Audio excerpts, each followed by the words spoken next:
ညာရဲ့လင်းရအောင်မှာမိခိုးချောင်းပါတဲ့မြေခွေးတစ်ကောင်ကတောင်းကျနေပါတယ်အဲ့ဒီမြေခွေးကြီးကိုလူသားနှင်ကြတစိုးကလည်းတဲတန်တိုက်ခိုက်နေကြပါတယ်အဲ့ဒီချိန်မှာအေယာမဖားကြီးတစ်ကောင်ပေါ်လာပြီးတော့သူ့အပေါ်မှာသပင်အဝါရောင်နဲ့လူတစ်ယောက်ရက်နေပါတယ်ထိုသူကတော့ကိုနိုဟာနင်ညာရွာရဲ့၄ယောက်မြောက်ဟုတ်ကားခဲ့ဖြစ်ပါတယ်သူကအရန်တော်ရဲ့နင်ညာတစ်ယောက်ဖြစ်ပြီးတော့သူ့ရဲ့တိုက်ကွက်တွေကနှင်းမြန်လုံးလို့ yellow flag လို့တော့အများကတင်စားခေါ်ကြပါတယ်အဲညမှာပဲသူကမြေခွေးမိတ်ဆာကြီးကိုချိတ်ပိတ်နိုင်ခဲ့ပြီးတော့သူကိုယ်တိုင်လည်းအသက်ပေးခဲ့ရပါတယ်တာယာရဲ့နေ့လေးတစ်နေ့မှာနင်ညာပေါက်စာလေးတစ်ကောင်လူကြီးတွေကလိုက်ဖမ်းနေရပါတယ်အကြောင်းကတော့ကိုနိုဟာရွာရဲ့အထုံးအမြတ်ဖြစ်တဲ့မျက်နှာပုံစံကြောက်တုံးကြီးတွေမှာဆေးရောင်လုံးချယ်ပြီးဆော့ထားလို့ဖြစ်ပါတယ်အမြဲပြုံးရွှေနေတဲ့မျက်နှာသပင်အဝါရောင်နဲ့ပေါ်တော်ကောင်လေးရဲ့နာမည်ကတော့နာရုတိုဖြစ်ပါတယ်သူ့ဆရာအီရုကာမိသွားပြီးတော့စာသင်ခန်းထဲကိုညင်ညင်တတာပဲကျိုးတုပ်ပြီးတော့ခေါ်လာခဲ့ပါတယ်သူတို့ရွာမှာကျောင်းဆိုတာဟာစာရေးစာဖတ်အမိုက်ကောက်တာလောက်တင်တာမဟုတ်ဘဲနဲ့နင်ညာလောကမှာတက်ရတဲ့တိုက်ရေးခိုက်ရေးအပြင်ကျူစုလို့ခေါ်တဲ့မော်ဆန်ဆန်နင်ညာအတက်တွေကိုတင်ကြားပေးတဲ့နင်ညာအကယ်ဒမီဖြစ်ပါတယ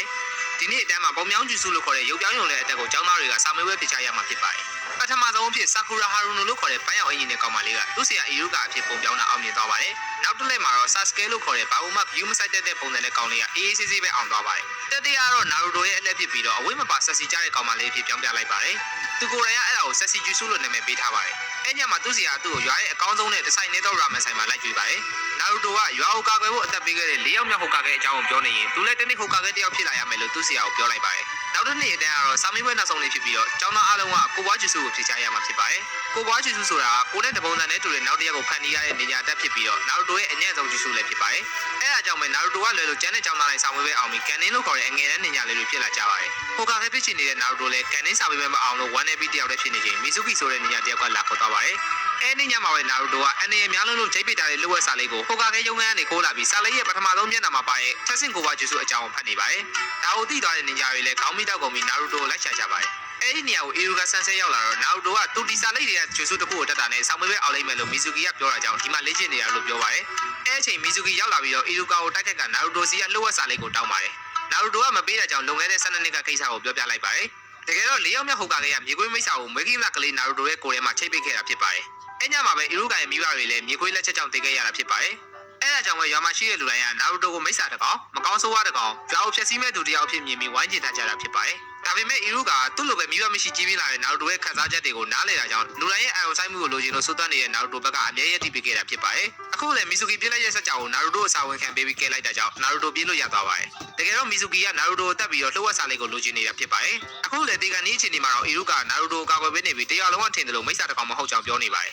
ဒါကိုချောင်းသားထောင်ပြီးငိုနေတဲ့နာရူတိုကနေရာထွက်လာပြီးသူ့ရဲ့ဆရာကိုကာကွယ်ပေးပါတယ်ပြီးရင်နောက်လက်တင်ငေတာတစ်ခုကိုလှုပ်လိုက်တဲ့အချိန်နာရူတိုတွေထောင်ထဲချီထွက်လာပါတယ်အဲ့ဒါကထက်ဆင့်ကိုဘွားကျူစုဖြစ်ပြီးအကြီးတန်းနေရာတွေအောင်မသုံးနိုင်တဲ့စာလိုက်တွေကလှုပ်ဝက်ကျူစုတစ်ခုဖြစ်ပါတယ်မီဇူကီကိုမောက်သိပ်ပြီးချိန်မှာတော့နာရူတိုကအရင်ဟိုကာကဲတဲ့ထက်တာတဲ့သူတယောက်ဖြစ်လာလိမ့်မယ်လို့အီရူကစိတ်ထဲကရေရွတ်နေပါတယ်အဲ့ညမှာပဲနာရူတိုကိုနိုဟာနင်ညာရဲ့အဓိကတဲရုပ်ဖြစ်တဲ့တရွက်ပုံကောင်းစီကိုပေးပြီးအငယ်တန်းနင်ညာအဖြစ်ယာရူတိုပေးလိုက်ပါတယ်ဒါတွေအကုန်လုံးကိုရွာရဲ့တတိယမြောက်ဟိုကာကဲဖြစ်တဲ့ဟီရူဆန်ဆာရူတိုပေးကဖန်လုံးပေါ်ကနေကြည့်နေပါတယ်နောက်တရက်နင်ညာမှတ်ပုံတွေမှာပြောင်းချောချောပုံရိုက်ထားတဲ့အတွက်ရွာရဲ့တကြီးဖြစ်တဲ့တတိယမြောက်ဟိုကာကဲကနာရူတိုကိုခေါ်ဆိုပါတယ်ဒါပေမဲ့ကြည့်နေပုံကတယောက်ယောက်နဲ့တူနေတာကိုသတိထားမိသွားပါတယ်နာရူတိုကတော့သူ့ဗီဇာအတိုင်းတကြီးကိုလည်းဆက်စီကျူစုနဲ့ပြန်ပြဲလိုက်ကြကြောင်းရွာတကြီးလည်းနှာခေါင်းသွင်းရှင်သွားပါတယ်အဲ့ဒီအချိန်အခန်းပြင်မှာလောက်ကျန်သူတယောက်ရှိနေပါတယ်အဲ့ဒါကတော့ရွာတကြီးရဲ့မြေဖြစ်တဲ့ကိုနိုဟာမာရူဆိုတဲ့8နှစ်အရွယ်ကလေးတယောက်ဖြစ်ပါတယ်သူက9ယောက်မဲ့ဟိုကာကဲဖြစ်လာရမယ်လို့ကြွေးကြော်ပြီးတကြီးကိုအကျိန်20မြောက်တိုက်ခိုက်ဖို့အလားအနားမရောက်ခင်ပဲခလုတ်တိုက်ပြီးလဲသွားပါတယ်ဒါကိုပဲကလားမနိုင်ရခိုင်မဲကနာရူတိုကြောင့်ဖြစ်တာဆိုပြီးအပေါချောင်းလို့ဟိုငါဘောကတီးပေးလိုက်တာတစ်ချက်တည်းနဲ့မှောက်သွားပါတယ်နိုးလာတော့အီဗီစုကတကြီးမျိုးကိုဘောမနေပြီးနာရူတိုနဲ့မပတ်သက်ဖို့သူ့ကိုယ်သူအမုန်းတင်ရင်တားလိုက်ပါတယ်ကိုနိုဟာမာရူကတော့နာရူတိုကိုသူ့ရဲ့ဆရာအဖြစ်လက်ခံပြီးသူ့အဖိုးတော်ဖြုံလောက်တဲ့ဆက်စီဂျူစုကိုတင်ပေးခိုင်းပါတယ်ငဘောဆရာနဲ့ငကြောင်တပည့်လည်းကြိုးကြိုးဆဆလေ့ကျင့်ကြပြီးတဲ့နောက်ဆက်စီဂျူစုကိုတက်သွားပါတယ်သူတို့လေ့ကျင့်တဲ့နေရာကိုအီဗီစုလိုက်လာပြီးကိုနိုဟာမာရူကိုပြန်ခေါ်ပါတယ်ဒါပေမဲ့နာရူတိုကရှယ်ရိုကလုံးနဲ့ဆက်စီဂျူစုကိုတွဲသုံးများလိုက်ကြကြောင်းအီဗီစုလည်းမှောက်သွားပါတယ်ဟိုကာကဲဖြစ်ရှင်ကြတဲ့နာရူတိုနဲ့ကိုနိုဟာမာရူလည်းစူးစမ်းမှုဇွဲနဲ့လုံလာဝရီယာတို့ကိုအားပြုပြီးသူတို့ဖြစ်ချင်တဲ့အိမ်မက်ကိုတရားမျှတစွာပြန်ဆန်ကြဖို့ဂတိကဝတ်ပြုလိုက်ပါတယ်အဲ့ဒါကြောင့်ဒီနေ့မှာနင်ညာတိမိတ်ဆက်ပွဲအတွက်စောစောထပြီးအသစ်စားခေါက်ဆွဲနဲ့ရဲလုံနေတဲ့နွားတို့ကိုတောက်ပါတယ်သူ့လိုပဲကန်နေဖြစ်လာကြတဲ့ဆာကူရာနဲ့အီနိုလည်းမိမတို့တဘာဝပြန်ရင်းဆိုင်ရင်ပဲအကြောင်းကိုရောက်လာပါတယ်ရောက်လာတော့လဲဆာစကဲပေးမှထိုင်နေတာကြောင့်အတန်းတွေကမိန်းကလေးတွေနဲ့ရန်ဖြစ်ကြပါတယ်တကယ်တော့ဆာစကဲရဲ့နာမည်အပြည့်စုံကအိုချီယာဆာစကဲဖြစ်ပြီးသူတို့ကြောင့်အတော်ဆုံးကြောင်းသားလေးဖြစ်တာကြောင့်ကောင်းမလေးတွေကတဲတဲလုံနေကြတာဖြစ်ပါတယ်ဒါကိုဂျေဝင်နေတဲ့နာရူတိုကပြဿနာရှာရင်နာရူတိုဝေါ်မှာနာမည်အကြီးဆုံး Legendary Fakis ကို2ယောက်လုံးပေးမိသွားပါတယ်ဒီကိစ္စကြောင့်ပဲနာရူတိုကအတန်းတွေကကောင်းမလေးတွေရဲ့မုန်းတီးခြင်းကိုခံရပြန်ပါတယ်ဒါပေမဲ့အဲ့လိုစောက်ဘောတော်မှာအတန်းတွေကဟီနာတာဟီရူကာလို့ခေါ်တဲ့ကောင်မလေးကသဘောကျနေပါတယ်။ခေါင်းကြီးတို့အတွက်တော့ဆိုဆက်ပါ။သုံးယောက်တစ်ဖွဲ့ခွဲကြတဲ့အခါနာရူတို၊ဆာကူရာနဲ့ဆာစကဲတို့ကတစ်ဖွဲ့ရကြပါတယ်။ကျန်တဲ့သူတွေကလည်းအတီးတီးအဖွဲ့တွေရရှိကြပြီးအုပ်စုလိုက်ဆောင်ရွက်မှုအကြောင်းကိုသိယူကြရပါတယ်။ နေ့လယ်ထမင်းစားချိန်မှာတော့ Sasuke နဲ့ Sakura အဆင်ပြေနေပြီးအနမ်းမိကန်ဒီပိုင်းနာလာတာကြောင့် Sasuke ရဲ့အိမ်နာကိုပြေးပါတယ်။ဒါပေမဲ့ Sasuke က Naruto ပုံပြောင်းသွားပါတယ်။တကယ်တော့ Naruto က Sasuke ကိုချောင်းတိုက်ပြီးသူ့ပုံပြောင်းက Sakura နဲ့နီးစပ်အောင်ကြိုးစားတာဖြစ်ပါတယ်။လူတော်လူတက်လေ Sasuke က Naruto ကိုငပေါဆိုပြီးအထင်သေးမိလို့ကျိုးနဲ့တုတ်တာခံလိုက်ရပါတယ်။ Sasuke အစ်စ်ကလွတ်လာပြီး Sakura နဲ့တွေ့တော့ Naruto ကိုမေးပါတယ်။ Sakura ကတော့ Naruto ကမိဘမရှိတဲ့ကြောင့်ထင်တိုင်းကျဲနေတဲ့ငပေါတော်အောင်ဖြစ်ပြီးသူ့လိုမိဘရှိတဲ့သူကလူရင်ကြီးလေးတစ်ဖွဲပြောပါတယ်။တကယ်တော့အထီးကျန်မှုဆိုတာဟာမိဘတွေဆိုတာတက်ပို့ပြီးဆိုတဲ့အရာတစ်ခုဖြစ်တယ်လို့ Sasuke ကပြောလိုက်ပါတယ်။စိတ်ပြည့်စရာတစ်ခုလို့အပြောခံလိုက်ရတဲ့ Sakura လည်း Naruto အပေါ်ခါခါတီတီဆက်ဆံခဲ့မိတာကိုကိုချင်းစာသွားပါတယ်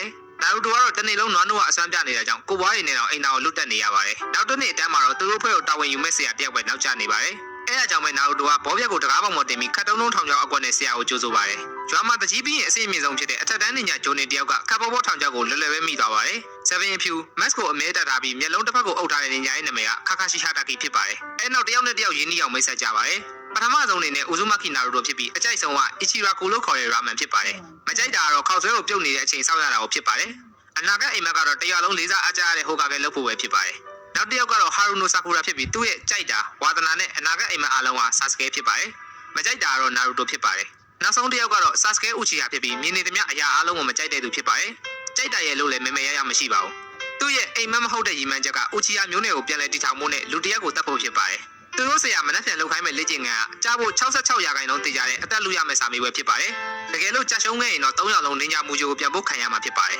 ။တကယ်တော့ဒါရှော့ပေါ်ပြောလိုက်တာဖြစ်ပြီးတမိုင်းမှာခါခါရှိရဲ့စာမေးပွဲကိုအောင်နဲ့ကန်နေဆိုတာတယောက်မှမရှိသေးပါဘူး။နောက်နေ့မနက်9နာရီမှာတော့လက်ကျင်ကွင်းကို3ယောက်လုံးမနှက်စာမစားပဲလာကြရပါတယ်။ပထမဆုံးနေ့မှာရင်ခါခါရှိစမ်းဆက်ရ2နာရီလောက်နောက်ကျပြီးရောက်လာပါတယ်။တကယ်တော့ဒီနေ့လက်ကျင်ကနေ့လယ်12နာရီမတိုင်ခင်ခါခါရှိစီရဲ့ချူနှလုံးကိုလူရမယ်ရိုးရှင်းတဲ့လက်ကျင်ကလေးဖြစ်ပါတယ်။မလုံနိုင်တဲ့အတိုင်းမှာကျိုးတုတ်ခံရပြီးနေ့လယ်စာငတ်မှာဖြစ်ပါတယ်။ပြဿနာချူကနှလုံးပဲရှိတဲ့အတွက်တယောက်ကတော့ကျင်းတီပေါင်းနေ့လယ်စာငတ်မှာဖြစ်ပြီးအကယ်ဒမီကိုပြန်သွားရမှာဖြစ်ပါတယ်။ချူကိုတယောက်မှမယူနိုင်ခဲ့ရင်လည်း3ယောက်လုံးကြာရှုံးမှာဖြစ်ပါတယ်။ဒါပေမဲ့ဒီလေးကြည့်ရင်မှကြိုက်တဲ့လက်နဲ့ကြိုက်တဲ့နီးလက်နဲ့တိုက်ခွင့်ပေးထားပါတယ်။နင်ညာတွေဆိုတာတိုက်ရေးခိုင်ရေးမှာထူးချွန်တဲ့အပြင်ကိုရောင်ဖြောက်ရုပ်ဖြတ်ပြီးပုံတဲ့နေရာမှာလည်းတော်ကြပါတယ်။ဒါပေမဲ့နင်ညာသမိုင်းမှာအတုံးဆုံးဖြစ်တဲ့နာရူတိုကတော့အထက်ဆင့်ဂျိုနင်တကောင်ကိုပေါ်ပေါ်ထင်ထင်ပဲဂမူရှိလို့ဝင်တိုက်ပါတယ်။ခါခါရှိကတော့အပြာစာအုပ်ဖတ်ရင်ပဲထိုင်ကျူစုဆိုတဲ့နင်ညာကိုခံပညာနဲ့အေးအေးဆေးဆေးကာကွယ်နေပါတယ်။အဲအချိန်ရုတ်တရက်နာရူတိုရဲ့ကြောဘက်ကိုရောက်သွားပြီးလက်တင်ငေတာတစ်ခုကိုပုံဖော်လိုက်ပါတယ်။နင်ညာလောကမှာအဲ့ဒီတင်ငေတာဟာကြားဖြစ်ပြီးတော့မီးတိုင်းကိုအသုံးပြုချိန်မှာပုံဖော်ရတာဖြစ်ပါတယ်။နာရူတိုလိုအငယ်တန်းဆင့်နင်ညာလေးအတွက်အဲကော့ကအရန်ပြေးမိမယ်လို့ခါခါရှိကရုတ်တရက်အဲ့လက်နဲ့နာရူတိုဖင်ထဲကိုထိုးလိုက်ပါတယ်။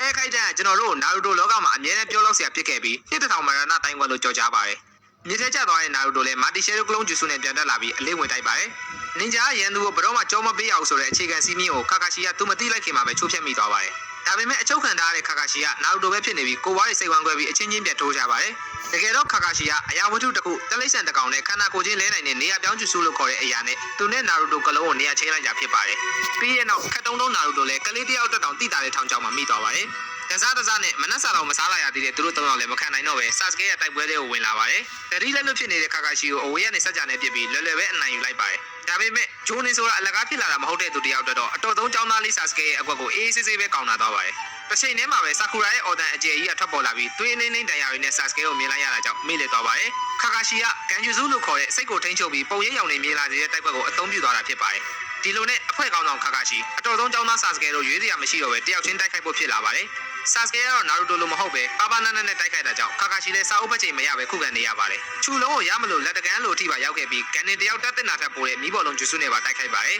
။ဒါပေမဲ့လက်ကြီးရင်ပြေးဝနေတဲ့ဂျိုနင်တယောက်ကိုမရှိနိုင်တာကြောင့်ထမင်းခိုးစားဖို့လုပ်နေတဲ့ Naruto ကတိုင်မှာဂျိုးနဲ့အတုတ်ခံလိုက်ရပါတယ်။အတင်းဖွဲ့ဆိုတာတယောက်နဲ့တယောက်ယုံကြည်မှုအနစ်နာခံမှုအဖွဲလိုက်လှုပ်ဆောင်နိုင်မှုဆိုတဲ့အရာဖြစ်ပေမဲ့သူတို့3ယောက်လုံးကတယောက်တစ်မျိုးစီတကူကောင်းဆန်ကြတာကြောင့်ဒီလက်ကြီးရင်စာမေးပွဲကိုကြာဆုံးသွားပါတယ်။ဒါပေမဲ့အခွင့်အရေးပေးတဲ့အနေနဲ့နေ့လယ်12နာရီကျော်တဲ့အချိန်မှာနောက်ထပ်စူးစမ်းခွင့်ပြုလိုက်ပါတယ်။သူတို့3ယောက်အတွက်ထမင်းရ2ဘူးပဲရှိလို့ခိုးစားဖို့ကြံတဲ့ Naruto ကတော့အငတ်ခံရမှာဖြစ်ပြီးသူ့ကိုကြွေးရတဲ့သူကတခါလဲစာမေးပွဲကြမှာဖြစ်ပါတယ်။ဒါပေမဲ့ Sasuke ကတော့ဂီယူမဆိုင်ပဲ Naruto ကပိုက်ဆံနေရှုံးဖို့များတာကြောင့်သူ့ကိုနေ့လယ်သာကြွေးရခါ Sakura ပါလိုက်ကြွေးပါတယ်။အဲ့ဒီအခိုက်အတန့်လေးမှာသူတို့3ယောက်ရဲ့အတင်းဖွဲ့ဆိုတဲ့ခန်းစားချက်ဟာပထမဆုံးအနေနဲ့ခိတ္တအသက်ဝင်လာခဲ့ပါတယ်။အဲအချက်ကြောင့်ပဲတမိုင်းမှာပထမဆုံးအနေနဲ့ခါခါရှိဟာတာကီရဲ့စာမေးပွဲကို3ယောက်လုံးအောင်သွားပါတယ်။နင်ဂျာလောကမှာစီကန်းဆိုတာပထမဖြစ်ပြီးမလိုက်နာတဲ့သူကစံကုန်မြေလေးပဲဖြစ်ပါတယ်။ဒါပေမဲ့ကိုယ်တငယ်ချင်းတွေကိုဂယုမဆိုင်အလေးမထားတဲ့သူတွေကစံကုန်မြေလေးထပ်ပို့ဆိုးတဲ့သူတွေဖြစ်ပါတယ်။အဲ့လိုနဲ့ပဲ KSS အကျန်းဆုံးဖွဲ့ဝင်တွေပဲရှိခဲ့တဲ့ Day7 ကခါခါရှိဟာတာကီရဲ့ဦးဆောင်မှုအောက်မှာတာဝန်တွေကိုဆက်လက်ပြီးတော့လှုပ်ဆောင်ရတော့မှာဖြစ်ပါတယ်။အဲ့ဒါကြောင့်ဒီနေ့သူတို့ရဲ့ပထမဆုံးတာဝန်ကိုလှုပ်ဆောင်ရမှာဖြစ်ပါတယ်။ KSS အကျန်းဆုံးမှာဆိုတဲ့ Day7 ရဲ့ပထမဆုံးမစ်ရှင်က